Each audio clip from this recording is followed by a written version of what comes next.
ഇസ്രായേലിനും ചെങ്കടലിലൂടെ നീങ്ങുന്ന അവരുടെ കപ്പലുകൾക്കുമെതിരെയുള്ള ആക്രമണങ്ങൾ നിർത്തുകയാണെന്ന് യമനിലെ വിമത സംഘടനയായ ഹൂതികൾ അറിയിച്ചു. ഹമാസിന്റെ സൈനിക വിഭാഗമായ ഗ്വാസാം ബ്രിഗേഡ്സിന് അയച്ച കത്തിലാണ് ഹൂതികൾ നിലപാട് വ്യക്തമാക്കിയത്. സ്ഥിതിഗതികൾ സൂക്ഷ്മമായി നിരീക്ഷിച്ചുകൊണ്ടിരിക്കുകയാണെന്നും ഗാസയിൽ ഇസ്രായേൽ ആക്രമണം പുനരാരംഭിച്ചാൽ അവർക്കെതിരെയും ചെങ്കടലിലും അറബിക്കടലിലുമുള്ള അവരുടെ കപ്പലുകൾക്കെതിരെയും ആക്രമണം പുനരാരംഭിക്കുമെന്നും കത്തിൽ പറയുന്നു. അതേസമയം ഗാസ വെടിനിർത്തലിന്റെ അടുത്ത ഘട്ടങ്ങൾ ചർച്ച ചെയ്യുന്നതിനായി US പ്രസിഡന്റ് ഡൊണാൾഡ് ട്രംപ്, മരുമകൻ ജാരദ് കുഷ്നർ എന്നിവർ ഇസ്രായേലി പ്രധാനമന്ത്രി ബെഞ്ചമിൻ നെതന്യാഹുവുമായി കൂടിക്കാഴ്ച നടത്തി.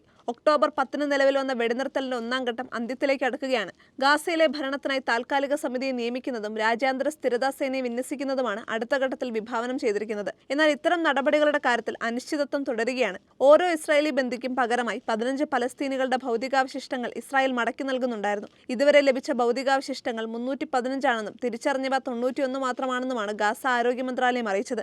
ഗാസയിൽ DNA കിറ്റുകളുടെ ദൗർലഭ്യമുള്ളതിനാൽ ഫോറൻസിക് പരിശോധന സങ്കീർണമാണ്. ഇവരുടെ ചിത്രങ്ങൾ സമൂഹമാധ്യമങ്ങളിൽ പോസ്റ്റ് ചെയ്യുകയാണ് ഇപ്പോൾ ചെയ്യുന്നത്. അതേസമയം ഇസ്രായേലിന്റെ കീഴിലുള്ള വെസ്റ്റ് ബാങ്കിലെ അൽ ഖൈർ ഗ്രാമത്തിലെ 14 കെട്ടിടങ്ങൾ ഇടിച്ചു നിരത്താൻ ഇസ്രായേൽ തീരുമാനിച്ചതായി താമസക്കാർ പറഞ്ഞു. ഇവ അനധികൃതമായി നിർമ്മിച്ചവയാണെന്ന് ഇസ്രായേൽ അറിയിച്ചു.